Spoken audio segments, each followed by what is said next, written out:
తరగతులకి జనరల్‌గా నేను ఒక నిరుపేద కుటుంబంలో పుట్టిన వ్యక్తిని. నిరుపేద కుటుంబం అంటే ఆహ్, బేసికల్‌గా ఎటువంటి సోర్సెస్ లేవండి. కష్టపడితే గాని అదే రెక్కాడితే గాని డొక్కాడనటువంటి పరిస్థితుల నుంచి వచ్చాను.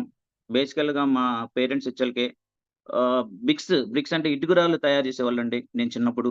ఆ ఇటుకరాళ్ళు తయారు చేయడానికి వాళ్ళు ఎంత కష్టపడేవాళ్ళో తెలుసు. బట్ మట్టి తవ్వి దాంతో మామూలుగా వచ్చేలకి అట్లా కలిపి దాన్ని తయారు చేస్తుంటే ఎర్లీ మార్నింగ్ 4, 5 అట్లా లేసి తయారు చేసేవాళ్ళండి. అటువంటి ఫ్యామిలీలో పుట్టి బట్ తినటానికి గూడా ఎంత ప్రాబ్లమ్ ఫేస్ చేశారంటే, మా మా కడుపు నింపటానికి వాళ్ళు కంపల్సరీగా ఏందంటే, కొన్ని రోజులు అసలు పస్తు పడుకున్న సందర్భాలు గూడా చాలా ఉన్నాయి. అటువంటి ఫ్యామిలీలో పుట్టాను నేను. బిజినెస్ అంటే ఐడియా లేదు సార్. మార్కెటింగ్ అంటే అసలు నాకు టచ్చే లేదు. దాదాపు 14 ఇయర్స్ ఓన్లీ టీచింగ్ ఫీల్డ్‌లోనే ఉన్నాను.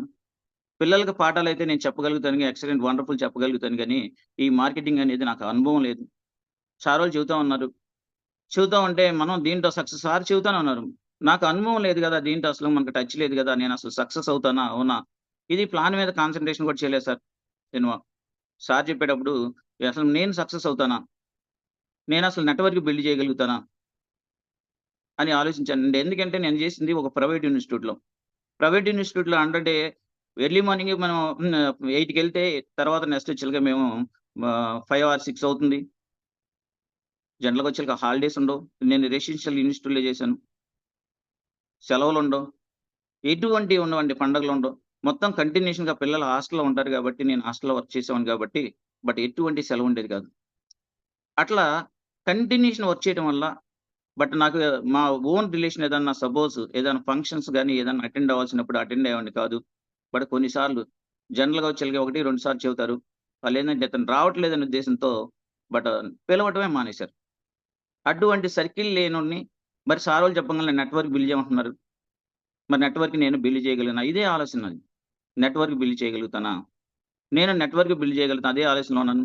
నేను ప్లాన్ గాని, ఏం గాని దీని మీద ఫోకస్ చేయలేదు సార్ అప్పుడు. Okay sir. సారోళ్ళు చెప్పినప్పుడు సూపర్‌గా ఉంది. సార్ చెప్పిందేంటంటే, "సార్ మీరు టీచింగ్ చేస్తున్నారు. ఆల్రెడీ 14 ఇయర్స్ వర్క్ చేశారు. ఈ 14 ఇయర్స్ వర్క్ చేసినా కూడా కంపల్సరీగా వచ్చేలాగా మీరు ప్రెజెంట్ ఖాళీగా ఉంటున్నారు. అంటే సార్ మీ లైఫ్‌కి సెక్యూరిటీ అనేది లేదు. మీకే సెక్యూరిటీ లేదు. మీకే సెక్యూరిటీ లేదు. మరి మీ ఫ్యామిలీకి ఏమి సెక్యూరిటీ ఇవ్వగలుగుతారు సార్?" సార్ చెప్పింది నిజమే. బట్ 14 ఇయర్స్ వర్క్ చేసినా కూడా ఆటోమేటిక్‌గా నాకొచ్చేలాగా సెక్యూరిటీ నాకే లేదు. ఇంకోటండి, మీరు సార్ కష్టపడితే ఏమొస్తది సార్? ఓన్లీ సాలరీ వస్తది. మీరు ఎంత కష్టపడ్డా అదే సాలరీ సంవత్సరం అయితే గాని మీకొచ్చే ఇంక్రిమెంట్ రాదు. సంవత్సరానికి ఒక్కసారి పెంచుతారు సార్ మీ సాలరీ అనేది. మీకు సెక్యూరిటీ లేదు. మీకొచ్చేలాగా సాలరీ అనేది సంవత్సరానికి ఒకసారి పెరుగుతుంది. మరి సార్ చెప్పినన్ని అదే సేమ్ యాస్ టీజ్‌గా మాకొచ్చేలాగా జాబ్ చేస్తే జాబ్‌లో ఏమొచ్చేదంటే సంవత్సరానికి ఒక్కసారి సాలరీ ఇంక్రిమెంట్ పడుతుంది. నా లైఫ్‌కి ఆల్రెడీ కరోనా వచ్చి నేను ఖాళీగా ఉంటున్నాను కనిపిస్తుంది. లాక్‌డౌన్‌లో అందరం ఖాళీగా ఉంటున్నాం. బట్ మా లైఫ్‌కి ఆల్రెడీ సెక్యూరిటీ లేదు. సార్ చెప్పిన పాయింట్స్ మొత్తం నాకు మైండ్‌కి కనెక్ట్ అయినాయండి. ఈ వెస్టేజ్ కంపెనీలో మీరు వర్క్ చేస్తే ఇన్‌కమ్ అనేది మనకొచ్చే చెక్ అనేది ప్రతి నెల పెంచుకోవచ్చు. ఎంత పెంచుకోవచ్చంటే మీరు ఎంత వర్క్ చేస్తే అంత ఇన్‌కమ్ వస్తది.